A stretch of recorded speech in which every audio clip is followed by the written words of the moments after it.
ስለዚህ አንጽሖተ ቤተ መቅደስ ስለ ቤተ መቅደስ ንጽህና ብቻ አይደለም ማለት ነው ትምህርቱ።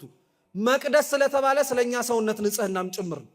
የኛ ሰውነት እውነት እንነጋገር ከተባለ በሬ የለው በደንብ ነው ያለው። ሊቃውንት በሬ ምንድነው ትሉኝ እንደሆነ ይላሉ። በሬ ማለት ተጠምዶ የሚታረስበት ነው። በሬ ማለት ተጠምዶ መሬት እያለሰለሰ የሚሄድ እንስሳ ነው። በሬ ማለት ይህ ብቻ ግን አይደለም። በሬ ማለት ጽናትና ጥንካሬም ያለው። እንደነዚህ አይነቱን በሬዎቹን አባረረ ማለት ምን ማለት መሰላችሁ? ጥንካሬ አለን ብለው በራሳቸው ጉልበት የሚተማመኑትን እነዚህ አይነቱን ከቤተ መቅደስ ከተባለ ከሰውነታቸው አንጹት ማለት ነው። ስንቶቻችን ጾሙን በራሳችን ትጋት ተማምነናል እኮ። እኔ ባለፈው ዓመት እስከ 12 ጾም ያለው ይሄን ዓመትም የሚከብደኝ አይመስለኝም እንላለን። እውነት እንነጋገር ከተባለ እስከ 12 ድረስ ያቆየን የኛ ረሃብን የመቻል አቅም ጽናት ነው ወይስ የእግዚአብሔር ረድኤት ነው? የእግዚአብሔር ረድኤት እኮ ነው። እውነት እኛ ግን አልመሰለንም። በቃ ካቻምናም ካረግነው ይሄን ዓመት ለምን ይከብደናል እንላለን። በሬ የተባለ በራስ የመተማመን ነገር በዚህ ጾም መውጣት አለበት ማለት ነው። አብዛኞቻችን አይታችሁት ከሆነ አጿጿማችን ወይንም ደግሞ ስንጾም መጾም ከሚጠበቅብንና መጾም ከሚያስፈልገን ነገሮች ይልቅ ጾሙ ተብሎ ከተዘረዘረልን ነገሮች ባለፈ የጾም ትርጉም ተሻጋሪ ሆነ ሌላ ምስጢር ሊኖረው ይችላል ብለን አናስብም። ምግብ በነገራችን ላይ የኃጢአትም የጽድቅ ምንጭ ላይሆን ይችላል። እየሰማችሁ ነው? አንድ ሰው ስለበላ ኃጢአተኛ ነው ማለት አይደለም። ስላልበላም ደግሞ ጻድቅ ነው ማለት አይደለም። በስመ አብ ወወልድ ወመንፈስ ቅዱስ አሃዱ አምላክ አሜን። እግዚአብሔር አምላክ ቢወድና ቢፈቅድ ለዛሬ የምንማርበት የመጽሐፍ ቅዱስ ክፍለ ምንባብ የሚሆነው የቅዱስ ዮሐንስ ወንጌል ምዕራፍ 2 ከቁጥር 13 እስከ 18 ባለው ክፍለ ምንባብ ይሆናል። የዮሐንስ ወንጌል ምዕራፍ 2 ከቁጥር 13 እስከ 18 ባለው ክፍለ ምንባብ መነሻነት የምንማር ይሆናል። አስቀድሜ መጽሐፍ ቅዱስ ቃሉን በንባብ አሰማችሁና ወደ ትምህርታችን እንሄዳለን። የዮሐንስ ወንጌል ምዕራፍ 2 ከቁጥር 13 ጀምሮ ያለው ቃል እንዲህ ይላል። የአይሁድም ፋሲካም ቀርቦ ነበር። ኢየሱስም ወደ ኢየሩሳሌም ወጣ። በመቅደስም በሬዎችንና በጎችን ርግቦችንም የሚሸጡትን ገንዘብ ለዋጮችንም ተቀምጠው አገኘ። የገመድም ጅራፍ አበጅቶ ሁሉን በጎቹንም በሬዎቹንም ከመቅደስ አወጣቸው። የለዋጮችንም ገንዘብ አፈሰሰ፣ ገበታዎቻቸውንም ገለበጠ። ርግብ ሻጮችንም ይህን ከዚህ ውሰዱ፣ የአባቴን ቤት የንግድ ቤት አታድርጉት አላቸው። ደቀ መዛሙርቱም የቤትህ ቅናት ይበላኛል ተብሎ እንደተጻፈ አሰቡ። ስለዚህ አይሁድ መልሰው ይህን ስለምታደርግ ምን ምልክት ታሳያለህ አሉት። ኢየሱስም መልሶ ይህን ቤተ መቅደስ አፍርሱት፣ በ3 ቀንም አስነሳዋለሁ አላቸው። ስለዚህ አይሁድ የቤተ መቅደስ ከ46 ዓመት ጀምሮ ይሰራ ነበር፣ አንተስ በ3 ቀን ታነሳዋለህን አሉት። እርሱ ግን ስለ ሰውነቱ ቤተ መቅደስ ይል ነበር ይላል።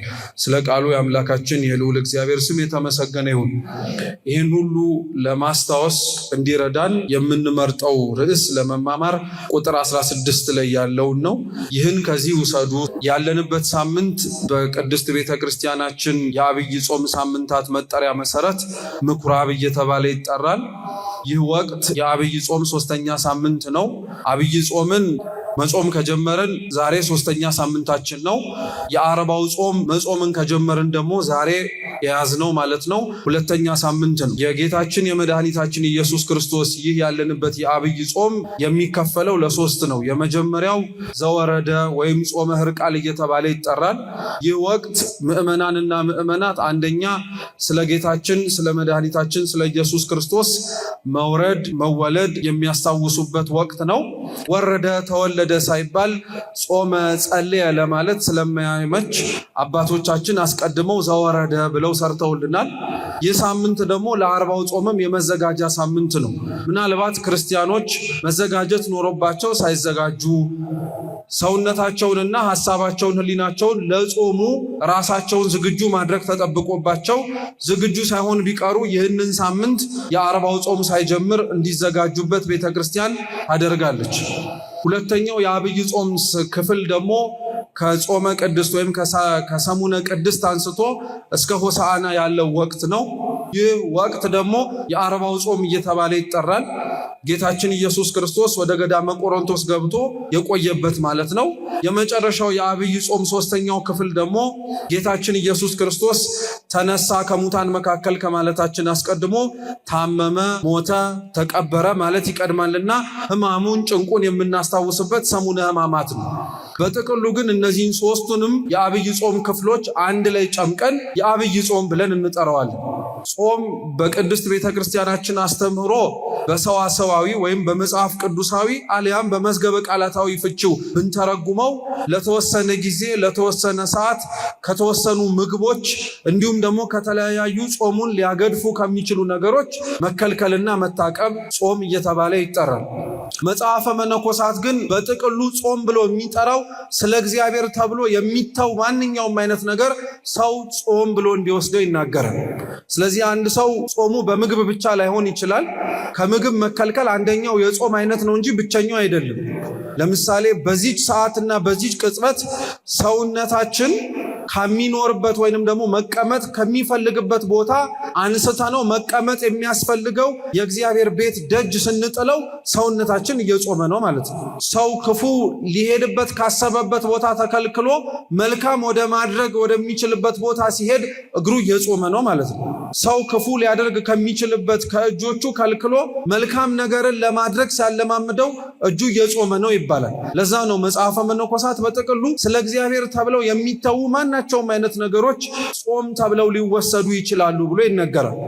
እንግዲህ ጾም በቤተ ክርስቲያናችን ውስጥ በዋነኝነት ትኩረት ተሰጥቶት ክርስቲያኖችም ሁላችንም ይበልጥ ደግሞ ትኩረት ሰጥተን የምናደምጠውና የምንሰማው ነገር ቢኖር ከጾሙ ይልቅ አጿጿሙ ላይ ነው። እስኪ ጾሙ በሉ፣ አጿጿሙ በሉ። አጿጿሙ ማለት ጾሙን የምንጾምበት ስርዓትና መንገድ ማለት ነው። ጾሙ ደግሞ የሚባለው ስርዓቱን ተከትለን የምናደርገው አንድ ምስጢር ልትሉት ትችላላችሁ። ብዙዎች በዚህ በጾም ወቅት ላይ ስለ አጿጿማችንና በምንጾምበት ወቅት ላይ ልንጠብቃቸው ስለሚገቡ ስነ ስርዓቶች አጥብቀን እንደምንከታተለው ሁሉ ስለ ዋነኛው ስለ ጾሙ እሴት ወይንም ደግሞ ስለ ጾሙ ነገር ደግሞ ልናውቅና ልንረዳ ያስፈልገናል። ለዛ ነው ክርስቲያኖች አብዛኞቻችን አይታችሁት ከሆነ አጿጿማችን ወይንም ደግሞ ስንጾም መጾም ከሚጠበቅብንና መጾም ከሚያስፈልገን ነገሮች ይልቅ ጾሙ ተብሎ ከተዘረዘረልን ነገሮች ባለፈ የጾም ትርጉም ተሻጋሪ የሆነ ሌላ ምስጢር ሊኖረው ይችላል ብለን አናስብም። አብዛኞቻችን ለዛ ነው ጾምን የምናያይዘው ከምግብ ጋር ብቻ ነው። እውነት እንነጋገር ግን ከተባለ ምግብ በነገራችን ላይ የኃጢአትም የጽድቅ ምንጭ ላይሆን ይችላል። እየሰማችሁ ነው። አንድ ሰው ስለበላ ኃጢአተኛ ነው ማለት አይደለም፣ ስላልበላም ደግሞ ጻድቅ ነው ማለት አይደለም። ሰው የሚጾምበት ዋነኛው ምክንያት ከምግብ ለመከልከል አይደለም። ሰው በዋነኝነት የሚጾምበት ምክንያት ከነሱም መካከል አንዱ ፍትወት እኩያትን ክፉ የሆኑ ስሜትና ምኞቶቹን ለማራቅ ነው። እነዚህን ደግሞ ሊቀሰቅሱ ይችላሉ፣ ሊያስነሱ ይችላሉ። ልክ በእሳት ላይ ጭድ ሆኖ ሲነድ እንደሚንቦገቦገው ሁሉ እነዚህን ባይከለከሉ ሲጨመርባቸው ይበልጥ ፈተናውን ሊጠነክርባቸው ያስችላልና ብለው እንድንጠበቅ የሚያደርጉን ምግብና መጠጥ ነው። ግን እውነታው እንዳልኳችሁ ሰው በምግብ ብቻ ሊጸድቅም ሰው በምግብ ብቻ ሊኮነንም አይችልም። ለምሳሌ የመጀመሪያው በደል ሰርቷል ተብሎ የሚነገረው ጠንተ ጠላታችን ሰይጣን ነው። ሰይጣን የመጀመሪያውን በደል ሲሰራና ጥፋቱን ሲያጠፋ በልቶ ነው ሳይበላ? አልበላም አይደል እንዴ? ሰይጣን እህል ለባህሪው አይስማማውም። ምግብ እንደኛ አይበላም። ሳይበላ ነው ኃጢአት የሰራው። ስለዚህ ሰው ሳይበላ ስለዋለ ብቻ እና ከምግብና ከመጠጥ ስለተከለከለ ብቻ መልካም የሆኑ ነገሮችን ሊሰራ ካልቻለ ጽድቅ ሆኖ ሊቆጠርለት እንዴት ይችላል? ሰው ለዛ ነው ማስታወስ ያለበት ነገር ክርስቲያኖች ከእግዚአብሔር ፊት ቆመን የሚያስመሰግነንና ዋጋችንን የሚያሰጠን ያልሰራናቸው ኃጢአቶች ሳይሆን መስራት የሚጠበቅብን ጽድቆች ናቸው። ሰው ብዙ ጊዜ ከጾም አይታችሁት ከሆነ ከኃጢአት ይጠበቃል፣ ግን ጽድቅ አይሰራም። ሰው ብዙ ጊዜ ላይ ከምግብ ይከለከላል፣ ግን ያልበላውን ምግብ አይሰጠው። ሰው ብዙ ጊዜ ላይ ከውሃም ይከለከላል፣ ግን ያልጠጣውን ውሃ ለተጠማ ሰው አይሰጠው።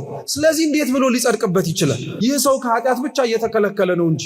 በእኛ በሰው አንጻር ደግሞ ብትመለከቱት ወይም ወደኛ ወደ ሰው ልጆች ብታመጡት ደግሞ የሰው ልጆችስ መጀመሪያ የበደሉ በልተው ነው ብትሉ አይደለም። አዳምና ሔዋን እግዚአብሔርን መሆን ትችላላችሁ ትሆናላችሁ ተብለው በሉ እንጂ ገና ሳይበሉ ይሄንን እንሆናለን ብለው አልወደቁ።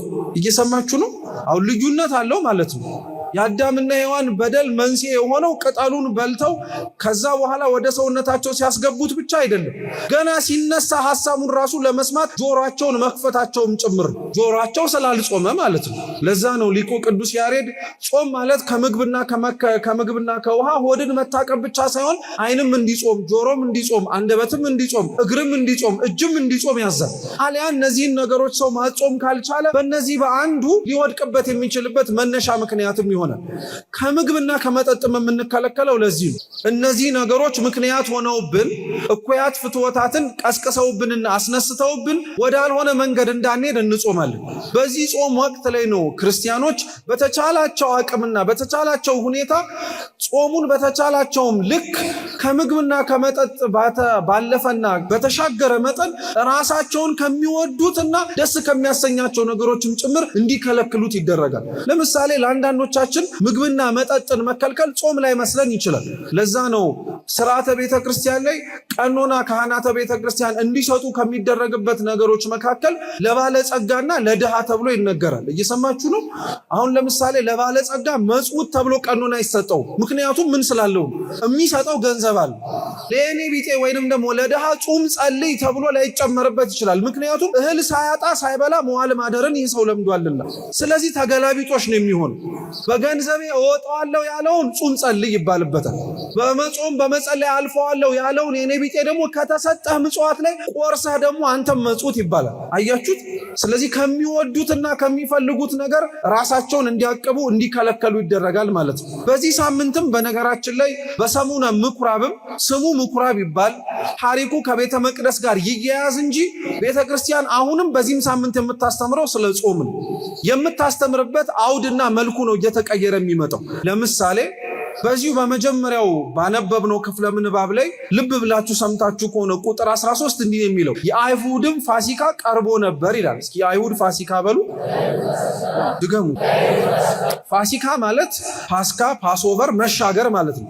ሲጀመር የአይሁድ ፋሲካ የሚባል በዓል ሲጀመርም የለም። ፋሲካ የሚባለው በዓል ባለቤቱ እግዚአብሔር ነው እንጂ አይሁድ አይደሉም። ታስታውሱ ከሆነ ኦሪት ዘጸአት ከምዕራፍ 12 ጀምሮ ስናነብ አምላካችን ልዑል እግዚአብሔር በግብፅ ባርነት ይሰቃዩ የነበሩ እስራኤላውያንን በተለያዩ መቅሰፍቶች የፈርዖንን ልብ እንዲሸበር እንዲደነግጥ ብቻ ሲሆን ተሰብሮ እግዚአብሔርንም ፋሲካ ብለው እንዲጠሩት እናጉራቸዋል። እየሰማችሁ ነው? ፋሲካ ብለው እንዲጠሩት እናጉራቸዋል። እየሰማችሁ ነው? ፋሲካ ብሎ ጠርቶላቸዋል። ቀርቦ ነበረን ያለው ወይስ የእግዚአብሔር ፋሲካ ነው ያለው? አዎ አባቶቻችን ሲያስተምሩ ምን የሱ ነው። እሱ እንዲያከብሩት በፈለገበት መልኩ ስለማያከብሩት የአይሁድ በዓል አለላቸው። ፍሪዳ አርደን ስጋ ጠብሰን ጠጅ ቀድተን አናክብረው እንጂ አጽዋማት ሲገቡ ክርስቲያኖች የምንገናኝበት ወይም የምንዘጋጅበት በዓሉን በስነ ስርዓት ስላላከበሩ ግን በስነ ስርዓት እናንተ እስከምታከብሩት ድረስ የኔ በዓል ሳይሆን የሚባለው የአይሁድ ፋሲካ ተብሎ ይጠራል። ይሄ በታዘብ ዘወረደ የምናመልክ ሰዎች በሙሉ እንደሱ አማልክት እንድንሆን እንድንመለክ ሊያደርገን ነው ለማለት አይደለም። አንድ የሚመለክ በባህሪው በስልጣኑ ማንም ሊደርስበት ሊተካከለው የማይችል ብቸኛው አምላክ እርሱ ብቻ ነው። እኛን ግን ሰው የሆነበት ምክንያት አማልክት ሊያደርገን ነው ማለት ምን ማለት መሰላችሁ? አማልክት ሲበዛ ነው። በነጠላ አምላክ ነው። መነሻ ግሱ መለከ ነው፣ ገዛ ማለት ነው። እስኪ መለከ በሉ። መለከ ማለት ገዛ ማለት ነው። አምላክ ማለት ገዢ ማለት ነው። አማልክት ማለት ገዢዎች ማለት ነው። አምላክ ሰው የሆነው ገዢው ሰው የሆነው የተገዙትን መግዛት እንዲችሉ ነው እንደማለት ነው። እኛ እንድንገዛቸው እንድንሰለጥንባቸው እግዚአብሔር አምላክ ብዙ ያዘዛቸው ነገሮች አሉ። ለምሳሌ ሰው ከእግዚአብሔር ጋር ካለው ቅርበት፣ ሰው ከእግዚአብሔር ጋር ካለው አንድነት ጋር እየጨመረ እያደገ እግዚአብሔርን በጽድቅ እያስደሰተው ኃጢአትን ከሰውነቱ እያራቀ ሲመጣ አምላክ በባህሪው የሚገዛቸውን ነገር እርሱ በጸጋ በስጦታ እንዲገዛው ይፈቅድለታል። ለምሳሌ እግዚአብሔር አምላክ ለፀሐይና ለጨረቃ ምናቸው ነው? ገዣቸው ነው። ፀሐይን በቀን እንዲሰለጥን ጨረቃና ከዋክብትን በሌሊት እንዲሰለጥኑ አድርጎ የገዛቸው ያዘዛቸው ማን ነው? እግዚአብሔር ነው። መዝሙር 135 ላይ ልበ አምላክ ቅዱስ ዳዊት ይናገራል እኮ ለፀሐይ ቀንን ያስገዛላት ለጨረቃና ለከዋክብትም ሌሊትን ያስገዛላቸው አንዱ እግዚአብሔር ብቻ ነው። ሰዎች ግን በቅድስና ከእግዚአብሔር ጋር አንድ እየሆኑ ሲመጡ የወረደውን አምላካቸውን ተመልክተው እነሱም ደግሞ ከወረደው አምላካቸው ጋር አብረው ወደ ላይ ወደ ሰማያት በቅድስና ከፍ እንላለን ማለት ሲጀምሩ እግዚአብሔር በጸጋ የሚገዛቸውን ነገር ለነሱ በጸጋ ይሰጣቸዋል። እሱ በባህሪ የሚገዛቸውን ይቅርታ ለነሱ በጸጋ ይሰጣቸዋል። እንዳልኳችሁ ነው፣ ፀሐይና ጨረቃ የሱ የሚገዛቸው ነገሮች ናቸው። ግን መጽሐፈ ኢያሱ ላይ ለፀሐይ የምትገዛ ለእግዚአብሔር የምትገዛው ፀሐይ ኢያሱ ሲያዛት አልሰማን? ሰምተናል። በገባኦን ሰማይ ላይ ፀሐይን እንዳትገባ ኢያሱ ገዝቶ አቁሟት ነበር። ይህን ማድረግ የቻለው ለምን ይመስላችኋል? የወረደውን አምላካችን ጌታችን ኢየሱስ ክርስቶስን አይቶ ነው እንዳትሉ፣ ኢያሱ በነበረበት ዘመን ላይ አምላክ ሰው አልሆነም። በደንብ አድርጋችሁ ስሙ ክርስቲያኖች። ኢያሱ የገባኦን ሰማይ ላይ ፀሐይን ባቆመበት ጊዜ ላይ እግዚአብሔር ሰው የሆነው እኛን ገዢዎች እንዲያደርገን ነው ብሎ ተረድቶ አይደለም፣ በእግዚአብሔር አምኖ ነው ያደረገው። እንግዲህ አስቡት፣ ቅዱስ ዮሐንስ አፈወርቅ እንዲህ ይላል፣ የኦሪትና የብሉይ ኪዳን ጻድቃን ለእግዚአብሔር በታመኑለት ልክ እናንተ የአዲስ ኪዳን ጻድቃንና ክርስቲያኖች ለምንድን የማትታመኑለት? ለነሱ ካደረገው በላይ ለእናንተ እንዳደረገላችሁ አታውቁም ይላል። ኢያሱ አምላክ ወረደ ተወለደ ብሎ ገና በዘመናት እንኳን ደርሶ ይህንን ባያይ በጸጋ ግን ገዢ ነበር። አሁን እኛ በጸጋ ልንገዛቸው የሚያስፈልጉን ፀሐይና ጨረቃ ብቻ ሳይሆን ይሄ የተፈጠረው ሰውነታችን ራሱ ለምን እንደከበደን ታውቃላችሁ? እግዚአብሔርን ስለማንገዛለት እኮ ነው። እውነት ያን ያክል አሁን ነፍሳችን ለስጋችን ማስገዛት በጣም የሚከብድ ነገር መሰለችሁ? የሚከብድ እኮ ነገር አልነበረም። ግን ሲጀመርም እኛ ነፍሳችን መቼ ለእግዚአብሔር ተገዛች? ስሙን በአፋችን እንጠራዋለን እንጂ እኮ ግብራችን የእሱ እንዳልሆነ በደንብ ተደርጎ ነው የሚታወቀው። ዘወረደ የሚባለው በዓል እሱን ነበር እንድናስበው የተፈለገው። የወረደውን እግዚአብሔርን አይተን እኛ ወርዶልናል አብረን መውጣት አለብን እንድንል። ቅድስት አለን ደግሞ ሁለተኛው ሳምንት ላይ ስንገባ ቅድስት የተለየ የተመረጠ፣ ስለ ሰንበት ቅድስና፣ ስለ እግዚአብሔር ቅድስና የሚነገርበት ነው። የሰውስ እውነት ለመናገር ቅድስናው ምን ይመስላችኋል? አብዛኞቻችን ቅድስና ሲባል ቶሎ አይምሯችን ላይ የሚመጣው ተአምራት ናቸው። ምን አልኳችሁ? ተአምራት፣ ልዩ የሆኑ ከተፈጥሮ ስርዓት እንግዳ የሆኑ ነገሮች በሙሉ ለእኛ ተአምራቶች ናቸው። እውነት ነው፣ እኒህ ተአምራት ናቸው። ግን እውነት ለመነጋገር ቅዱስ ዮሐንስ ዘሰዋስው ደግሞ ምን ብሎ ያስተምራል? እውነተኛው ተአምር ይላል ጭንጫ ላይ ውሃ ማፍለቅ።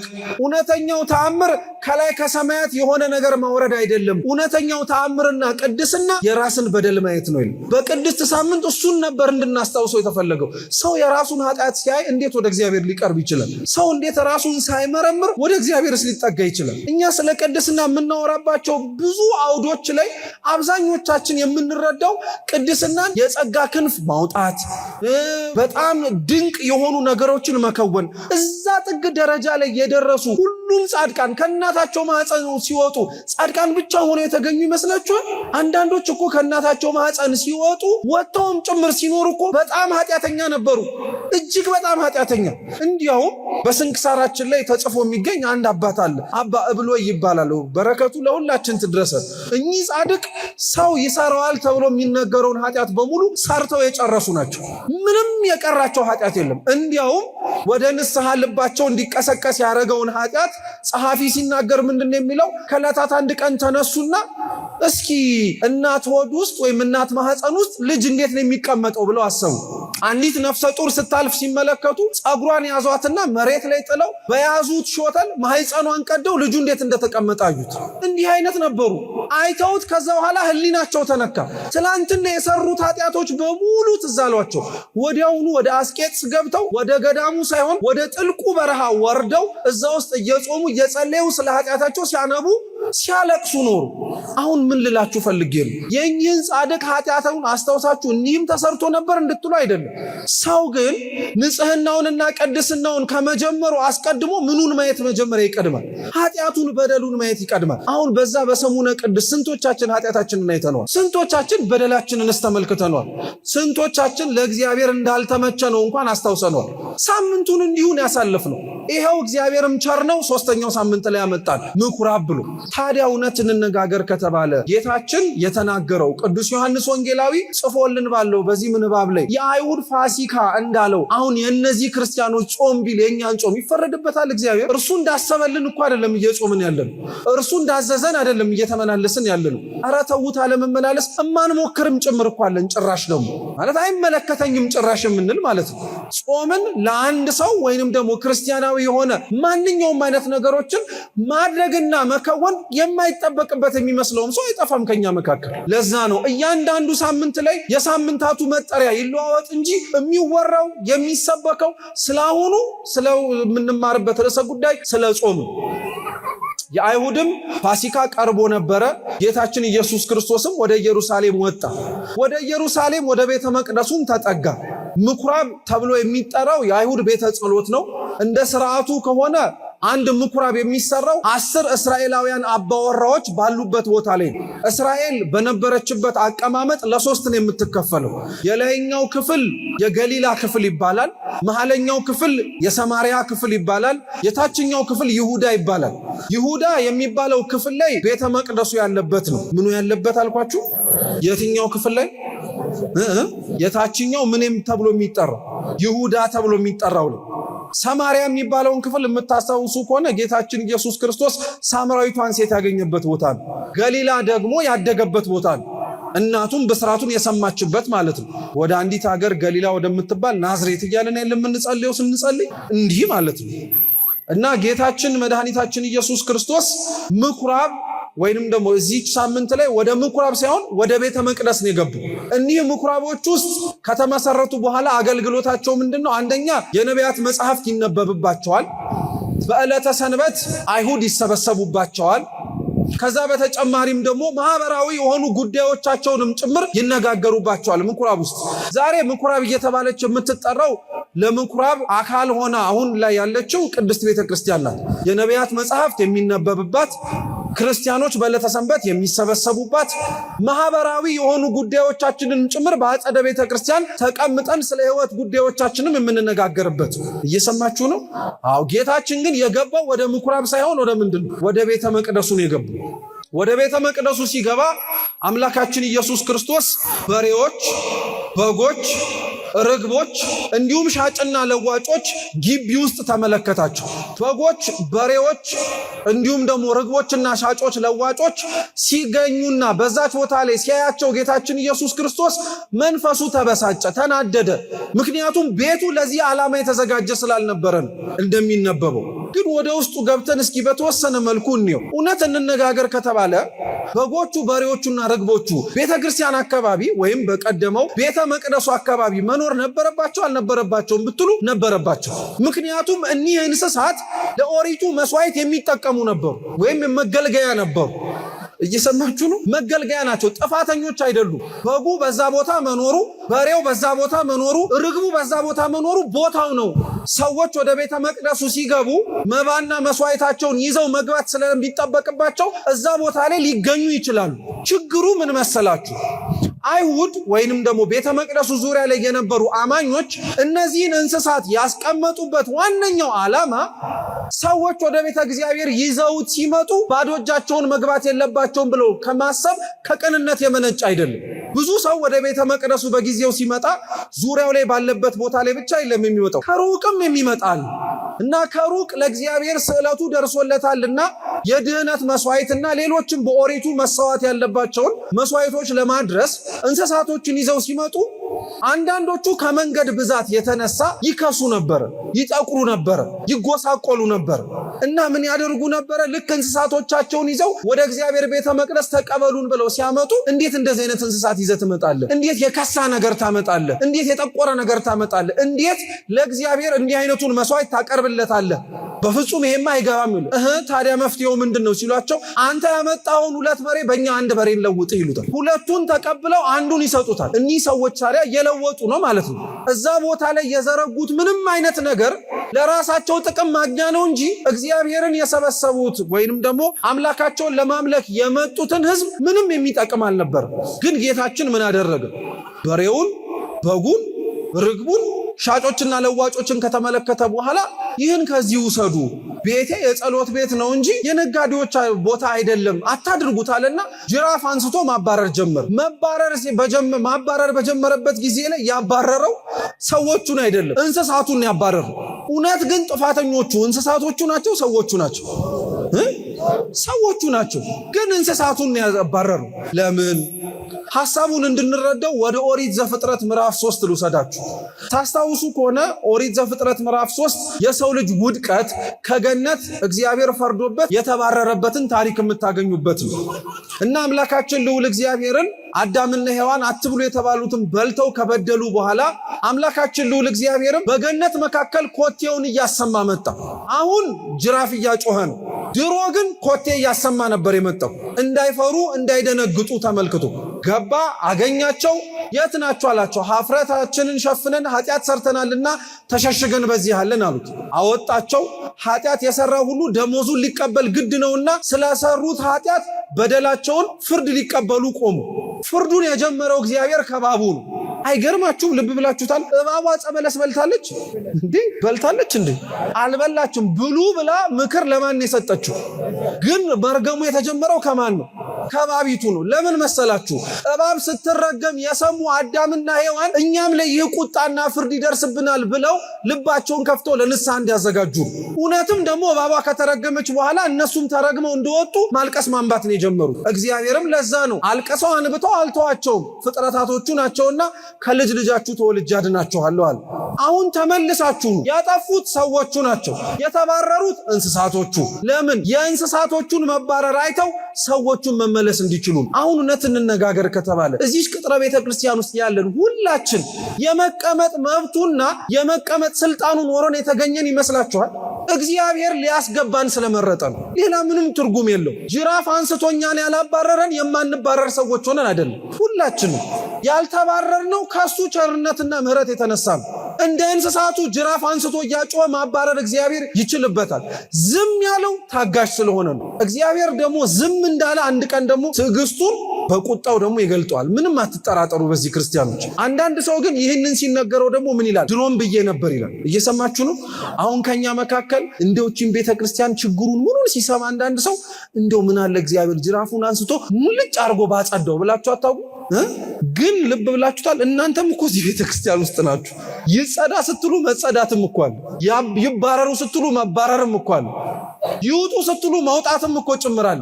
አያችሁ፣ ኃጢአተኛነታችን አይታየንም ማለት ነው እዚህ ውስጥ እንገኝ። እውነት ግን ቤተክርስቲያን ውስጥ የተገኘነው ጤነኞች ሆነን ጻድቃን ሆነን አይደለም፣ በሽተኞች ሆነን ኃጢአተኞች ሆነን ለመንጻት ነው። ይህን አንዘንጋ። ለዛ ነው እነሱን እንስሳቶቹን አባሮ ሰዎቹን ግን ምንም አላደረገም።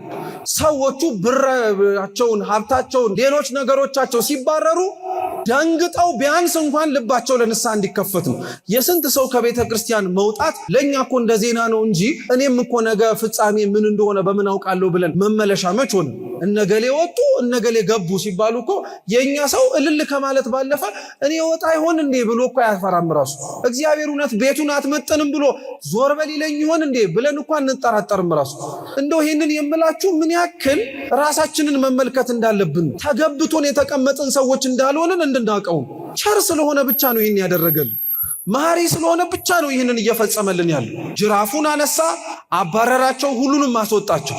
ለዛ ነው ይህ ታሪክ የመጀመሪያው ስሙ ራሱ አንጽሖተ ቤተ መቅደስ ነው የሚባለው። እስኪ አንጽሖተ ቤተ መቅደስ በሉ። ቤተ መቅደሱን ያነጻበት ማለት ነው። ቤተ መቅደሱ ምን አይነት መሆን ይጠበቅበት ነበረ እንዲህ ያነጻበት ምክንያት ብትሉ፣ አንደኛ ቤተ መቅደሱ ምን አይነት ቤት እንደሆነ ራሱ ይናገራል። እስኪ ቤቴ በሉ፣ የጸሎት ቤት ነው። ስለዚህ የተሰበሰብንባት ቤተ መቅደስ የመጀመሪያዋ ሰው ሲገኝ ማድረግ የሚጠበቅበት ምንድን ነው? ጸሎት ነው። ቤቱ የጸሎት ቤት ነው። የወሬ አይደለም፣ የሟርት አይደለም፣ የክፉ ንግግር አይደለም፣ የመሰዳደቢያም ቦታ አይደለም። ቤቱ የምን ቤት ነው? የጸሎት ቤት ነው። ሌላ ቦታም ልውሰዳችሁ። የሉቃስ ወንጌል ምዕራፍ 2 ላይ ደግሞ አምላካችን መድኃኒታችን ኢየሱስ ክርስቶስ ከእናቱ እጅ ጠፍቶ 3 ቀን 3 ሌሊት ቤተ መቅደስ ውስጥ ተሰውሮ ነበረ እና ምን ሲያደርግ ተገኘ ትሉ እንደሆነ ከአይሁድ ከመምህራን እግር ስር ቁጭ ብሎ ሲማር። ለምን ይህን ያደረገ ይመስላችኋል? ቤተ መቅደስ የትምህርት ቦታ ስለሆነ። የምን ቦታ ስለሆነ? በቃ ሰው ቤተ መቅደስ ውስጥ ሊማር፣ ሰው ቤተ መቅደስ ውስጥ ሊጸልይ፣ ሰው ቤተ መቅደስ ውስጥ ከእግዚአብሔር ጋር ሊገናኝ ይመጣል እንጂ ሌላውን ነገር ሊያደርግ አይመጣም። እውነት ግን አሁን ቤተ ክርስቲያን ውስጥ የምንመጣ ሁላችን ለዚህ ዓላማ ነው የምንመጣው? አይደለም። ቤተ መቅደስ ውስጥ ያሉን ቤተ መቅደስ ውስጥ መፈጸም የተገባቸው በጣም ብዙ ነገሮች እኮ ነበሩ። ኧረ ተውት፣ ብዙ ይቅርና እኒህን ሶስቱን እንኳን በቅጡ መጨመርን መቼስ አደረግናቸው? እግዚአብሔር እውነቴን እኮ ነው የምላችሁ፣ ይህን ቤተ መቅደስ ማስተካከል አለበት ስንል እኛ ራሱ እኮ ቤተ መቅደሱ እንዴት መጠቀም እንዳለብን እኮ መች በቅጡ አወቅንበት? ቺን ቤተ መቅደስና ቺን ቤተ ክርስቲያን እኮ በምልአት እንኳን አልተጠቀምናትም እኮ። ተውተረ ምልአቱንም አንደርስበትም፣ ሊሆንም አይችልም። በቅጡ እንኳን መች ተጠቀምናት? ስጋዊ ምኞቶቻችንን እግዚአብሔር እሺ ብሎ ስለሞላ እሱ ነው የቤተ መቅደሱ ዋነኛ ዓላማ የሚመስላችሁ? እግዚአብሔር እኮ የስጋ ጸሎቶቻችንን የሚሰማን የነፍሳችንንም እንደሚሰማን ተስፋ እንዲኖረን ለማድረግ ነው፣ እንዳልተወን ለማሳያ እኮ ነው። ግን ስንቶቻችንን የስጋ ጸሎታችን ተሰምቶ የነፍሳችንም ትዝ አይለንም፣ ቀጥ ብለን የምንወጣው? ቤተ መቅደሱን ያነጻው የምንባለው ከዚህ ነው። የማይጸልዩትን የማይማሩትን ቤቱን በቅጡ የማይጠብቁትን እንስሳቶቹን አንጻር አድርጎ አባረረ። ምስጢሩ ግን ምን መሰላችሁ? ቤተ መቅደስ የሚነጻው ዙሪያው ላይ መኖር ከሌለባቸው ነገሮች ጭምር አይደለም። ይህንን ጥቅስ ብዙ ጊዜ ላይ ምዕመናን ብቻ ሳይሆን ካህናት አባቶቻችን ሊቃውንተ ቤተ ክርስቲያን ሲያስተምሩ እኛ ምዕመናን ምን ብለን የምንረዳው መሰላችሁ? ቤቴ የጸሎት ቤት ይባላል እንጂ የወንበዴዎች ዋሻ አደረጋችሁት ወይም የንግድ ቦታ አደረጋችሁት ሲባል ይሄ ጥቅስ የተጠቀሰው ለካህናት ይመስለናል። እውነት ነው ውሸት? ብዙ ሰው እንደዛ ነው የሚመስለው። የመጽሐፍ ቅዱስ ቃል ክርስቲያኖች እንደያገባቡ ነው የሚተረጎሙ። እርግጥ ነው አዎ፣ ይህ ቃል የተነገረው ቤተ መቅደሱ ላይ ሲሸጡ ሲለውጡ አላግባብ ነገሮችን ሲያደርጉ ለነበሩ ነው። ግን እውነት እንነጋገር ከተባለ ቤተ መቅደስ የሚባለው ግን ይሄ ከጀርባችን የምትመለከቱት ስርዓት አምልኮ የምንፈጽምበት የክርስቶስ አካል የሆነችው ቅዱስ ሥጋው ክቡር ደሙ የሚሰጥባት ቦታ ብቻ አይደለችም። ለምን ትሉኝ እንደሆነ ራሱ ጌታችን ኢየሱስ ክርስቶስ ይህን በማን ስልጣን ታደርገዋለህ ሲሉት ይህን ቤተ መቅደስ አፍርሱት ከ3 ቀን በኋላ አነሳዋለሁ አላቸው።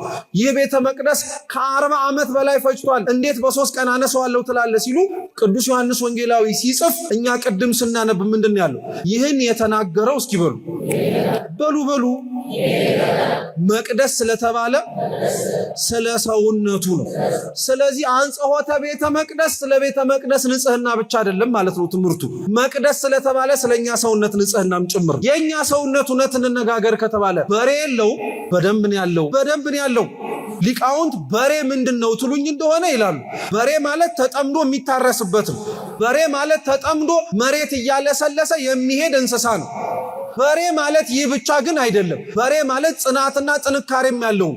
እንደነዚህ አይነቱን በሬዎቹን አባረረ ማለት ምን ማለት መሰላችሁ? ጥንካሬ አለን ብለው በራሳቸው ጉልበት የሚተማመኑትን እንደነዚህ አይነቱን ከቤተ መቅደስ ከተባለ ከሰውነታቸው አንጹት ማለት ነው። ስንቶቻችን ጾሙን በራሳችን ትጋት ተማምነናል? እኔ ባለፈው ዓመት እስከ 12 ጾም ያለው ይህን ዓመትም የሚከብደኝ አይመስለኝም እንላለን። እውነት እንነጋገር ከተባለ እስከ 12 ድረስ ያቆየን የኛ ረሃብን የመቻል አቅም ጽናት ነው ወይስ የእግዚአብሔር ረድኤት? የእግዚአብሔር ረድኤት እኮ ነው። እውነት እኛ ግን አልመሰለንም። በቃ ካቻምናም ካረግነው ይሄን ዓመት ለምን ይከብደናል እንላለን። በሬ የተባለ በራስ የመተማመን ነገር በዚህ ጾም መውጣት አለበት ማለት ነው። እየሰማችሁ ነው አይደል? ሁለተኛው በግ ነው። እስኪ በግ በሉ። እኛ ሰውነት ውስጥ በግ የለም ትሉ እንደሆነ በደንብ በግ ብቻ ሳይሆን በጎች ነው ያሉት እኛ ጋር። በግስ የምን መገለጫ ነው?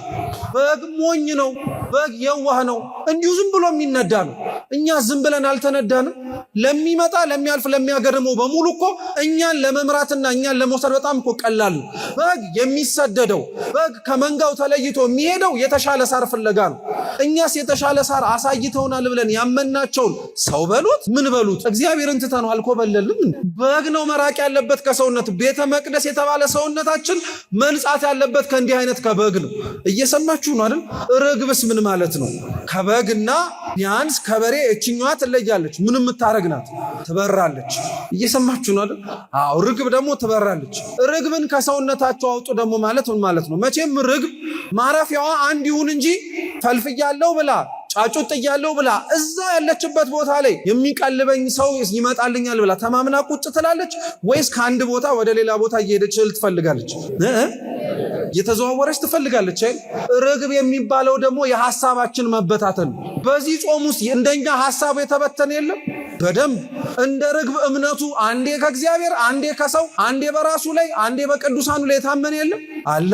ቤተ መቅደሱን ክርስቶስ ያነጻበት ጅራፍስ ምን ይመስላችኋል? ጅራፍ መቼም ከተጎነጎነ በኋላ በእጃችሁ አርጋችሁ አታጮሁትም። እንጨት አለው አይደለም? እንጨቱ መስቀል ነው። ጅራፉ የመንፈስ ቅዱስ ስልጣን ነው። እንዲህ አይነቱን ነገሮች ከሰውነታችሁ እንደ በሬ ጉልበት አለኝ ማለታችሁን፣ እንደ በግ ሞኝ ሆናችሁ ማንም የሚነዳችሁ መሆናችሁን፣ እንደ ርግቧ ሐሳባችሁ አንዴዚህ አንዴዛ የሚሆነውን እናንተ በጉልበታችሁ አታውጡትም። አንዱ ክርስቶስ መጥቶ በመንፈስ ቅዱስ ጅራፍ በመስቀሉ ጠርቆ ወደ ኋላ ካላረቀላችሁ በቀር እያለ እኮ ነው። እውነት ነው። በዚህ ጾም እኛን የከበዱን ብዙ ነገሮች አሉ። ሰዓቱ አይደለም የከበደን፣ መቆየቱ አይደለም የከበደን፣ ሌሎች ነገሮቹም በጾም ውስጥ አርጓቸው የምንባለው አይደለም። እውነት ጾሙ ውስጥ ማራቅ ያለብን ብዙ ነገሮች ግን ከብደውናል። ያለ መንፈስ ቅዱስና ያለ ጌታችን የኢየሱስ ክርስቶስ መስቀል ሊርቁልን ያልቻሉ አልቻሉልን። ሌላውስ ምን ማለት ነው? አንጽሖተ ቤተ መቅደስ ሶስተኛው ትርጉም የኦሪት ቤተ መቅደስ ነው ያለበት ቤተ መቅደስ ክርስቶስ በሬውን በጉን ርግቡን እያባረረ ሲወጣ መስዋዕተ ኦሪት አልፋለች። የሐዲስ ኪዳን መስዋዕት የኔ ስጋና ደም ነው ከዚህ በኋላ እዚህ ቤተ መቅደስ በሚታነጸው ቦታ ላይ የሚፈሰው ብሎ ለመናገር ጅራፍ አንስቶ እንስሳቱን አባረረ። አዎ የሐዲስ ኪዳን አሁን የተሰበሰብንባት ቤተ መቅደስ ሰው ለስለቱ ስለተሰማለት ደስታውን ለእግዚአብሔር ለመግለጥ እንስሳት ይዞ ይመጣል እንጂ እነዛን እንስሳት ቤተ መቅደስ እንደ ኦሪቱ ይሰዋሉ እንዴ? አይሰውም። ቤተ መቅደስ ውስጥ የሚፈሰው ደም የሚቆረሰው ስጋ የማን ነው?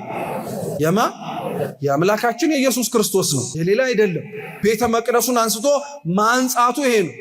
ሌላው ግን የኦሪቱ ቤተ መቅደስ ውስጥ እነዚህን እንስሳት ሲያባርር እንስሳቱን ብቻ አይደለም እንዲወጡ የፈለገው ይላል አንድ ሊቅ ደግሞ በሬው አንደኛ ቆሮንቶስ ምዕራፍ 9 ላይ ባለው ምስጢር ያስተሳሰሩትና በሬዎቹ የሐዋርያት ምሳሌ ናቸው ይላሉ። የማ ምሳሌ? የሐዋርያት ምሳሌ ናቸው። ሐዋርያት ልክ እንደ በሬዎቹ የክርስቶስን መከራ መስቀል ቀንበር ከጀርባቸው ተሸክመው እያረሱ ንጹሕ ዘር ወንጌልን ይዘሩ ነበር። እኒህ ሐዋርያት በኦሪቱ ቤተ መቅደስ አልተፈለጉም ነበር። ስለዚህ የሚፈልጋችሁ የሐዲስ ኪዳኑ ቤተ መቅደስ አለና ውጡ ብሎ አስወጣቸው። እየሰማችሁ ነው? ጥሩ። በጎቹስ እነማን ናቸው? በጎቹ ደግሞ ጻድቃን ናቸው፣ ቅዱሳን ናቸው። በግ ጥቅሙ ምንድነው ብትሉ ስጋው ይበላል፣ ቆዳው ደግሞ ምን ይደረጋል? ጻድቃንስ እንዲህ አይደሉ? ስለ ክርስቶስ ሲሉ ደማቸውን የሚያፈሱ ስለ ክርስቶስ ሲሉ ቆዳቸውን አሳልፈው የሚሸረከኩ አልነበሩም ነበር? እንዲህ አይነቶቹን ናቸው። እናንተም ውጡ እያለ ነው። ስሙ በደንብ።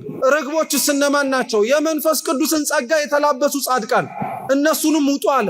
ዓላማው ከኦሪቱ ቤተ መቅደስ ሽሹ ለማለት አይደለም፣ ይህን ጽድቅ ይዛችሁ ውጡ ለማለት ነው። ታዲያ እውነት ለመናገር እኛ ከጾሙ ውስጥ ገብተን ይዘን የምንወጣው ጽድቅ ይኖር ይሆን? ገና የተፈታ ቀን እኮ ነው የጾሙን በረከት ሁሉ የምናራግፈው። ስለዚህ እውነት መጾማችንን ማየት አለብን ማለት። ለዛ ነው ጌታችን ኢየሱስ ክርስቶስ ይህን ከዚህ ውሰዱ አለ። ብዙ ከቤታችን ከተባለ ከመቅደስ ከሰውነታችን በዚህ ጾም መውጣት ያለበት ነገር አለ። ብዙ ነገር እነዚህን ነገሮች ነው። ይህን ከዚህ ውሰዱ፣ ቤቴ ሰርቼ የሰጠዋችሁ በአደራ እናንተ ተሸክማችሁት የምትዞሩት መቅደሱ ይሄ እናንተ ሰውነት የኔ የጸሎት ቤት ነው አለ ክርስቶስ። እኔም ማርፍበት ቦታ ነው። በሬውን አባሩት፣ ሁሉን ነገር አስወጡት አለ። እኛ ግን እውነት ለመነጋገር ከተባለ በዚህ ጾም በሬውም በጉም የምንበላቸውን እንስሳቶች አፋችን ጾመው እንጂ እኮ ልባችን ተሸክመዋቸው በደንብ አድርገው ገና ጾም ውስጥ ሆኖ እኮ ስለ ፍስኩ የሚያስብም አይጠፋም እኮ በእርግጠኝነት ሲታረድ እያለ የሚያወራ ማለት ነው። ምንም ጥርጥር እኮ የለውም። ሁላችንም እንዲህ ስለሆንን ነው። የገባውን ጾም እስኪወጣ ያለን ችኮላ እኮ ምናለ ባልገባ ያሰኛል። ያለን ጉጉት ምናለ ባልመጣብን የሚያሰኝ። ለዛ ነው አፋችን እውነት የሚናገረውና ልባችን የሚናገረው ለየቅል። አባ ጴሜን የሚባል ጻድቅ እንዲህ ይላል፣ አቤቱ ጌታ ሆይ ምላሴ የሚለውን ልቤ እንዲለው አስለምደው ይላል። እውነት በአፋችን ያመነውን እግዚአብሔር በልባችን ለማመን ይርዳል። ልባችን ሌላ ነው። የኛ አፋችን ነው ጾምን አጾምን እንዲያረግን የምንለው እንጂ ልባችን እንደው በተፈታ አቤት ስቃዩ አቤት ጭንቁ እያልን የምንሆን። ቅዱስ አትናቴዎስ ደግሞ እንዲህ ብሎ ይናገራል፣ ሰውነታችሁ የተባለ የጸሎት ቤትን እግዚአብሔር ያርፍበት ዘንድ እባካችሁ ጠብቁት ይልና እንዲህ ይላል፣ አንድ አፍ ኖሮት በሉ እንጂ 2 ጽዋ መጠጣት የሚችል ከእናንተ መካከል ማን አለ? እውነት ነው እኮ። እስኪ ሞክሩት ቤታችሁ። 2 ብርጭቆ በአንድ አፍ መጠጣት ይቻላል? አይቻልም በፍጹም። ሊገባ ይችላል ውሃው። ከሚገባው ይልቅ ግን ምን የሚያደርገው ይበልጣል? የሚፈሰው። የሚገባውስ የተቀላቀለ ውሃ ነው። ቅዱስ አትናቴዎስ 2 ጽዋ የሚለው ስጋዊውንም ዓለማዊውንም ሕይወትም አንድ ሰውነት ነው ያላችሁ። እንዲሁ አንዱን ጹሙ እንጂ በቃ ስጋዊው ነገር ይቅርባችሁና መንፈሳዊውን ጽዋ ጠጡ። ሁለቱንም ደባልቄ እጠጣለሁ ግን ካላችሁ ልክ እንደ ኦሪቱ ቤተ መቅደስ ወይንም ደግሞ ምኩራብ በሬውም በጉም ርግቡም ሁሉም ነገር ይኑር፣ እኛም ደግሞ አብረን እንኑር እንደማለት ነው። የኛ ሰውነት እንደዛ ነው። ያልጾመ ሰውነት ነው። ከምግብን የተከለከለው እንጂ ልባችን ለሁለቱም ክፍት ነው። እንዲህ አይነቱን ነው ይህን ከዚህ ውሰዱ፣ ቤቴ የጸሎት ቤት ይባላል እንጂ የነጋዴዎች ቦታ አይደለም ያለው። በእኛ ሰውነት ስንቶች እኮ ሸቀጡበት፣ ስንቶች እኮ ተዳደሩበት። ሰው ሰውነቱን ሸጠ ሲባል ዝሙት መስራት ብቻ ይመስላችኋል እንዴ? የእኛን ሰውነት ዋጋ ለሌለው ለማናገኝበት ነገር እኮ ስንት የሸጥ ነው። እውነቴን እኮ ነው የምላችሁ። ሰይጣን ኃጢአት ስንሰራ እኮ የሚከፍለን ነገር የለም። ሊያውም እግዚአብሔር ሰርተን ለሚከፍለን ጽድቅ ምን ተማምነን ነው ታዲያ ኃጢአት የምንሰራው? ሰይጣን ምን የሚከፍለን ነገር ኖሮ? ገሃነም፣ ሲኦል፣ መቃጠል፣ መብገን፣ መጥፋት፣ ከእግዚአብሔር መራቅ ምንም ሳይከፍለን ሰይጣንን ለማስደሰት የምናደርገው ጥረት ብዙ ሊከፍለን የሚችለውን እግዚአብሔር ግን የረሳንበትን ርቀት። ስለዚህ እኛም ሰውነታችን የነጋዴ ቤት ሆኗል ማለት ነው። ጥቅሱ ለገንዘብ ብቻ የለም የሚጠቀሰው ማለት ነው፣ ለእኛም ሰውነትም ጭምር ነው። አስወግደን ለመኖር በንጽህና አምላካችን ይርዳን። ያስተማረን አምላካችን ስሙ የተመሰገነ ይሁን። በጎደለው በነጠበው በየኔታ በክቡር በመጋቢ ሃይማኖት በሌሎችም ሊቃውንት የሚታረም ይሁን። ወስብሐት ለእግዚአብሔር።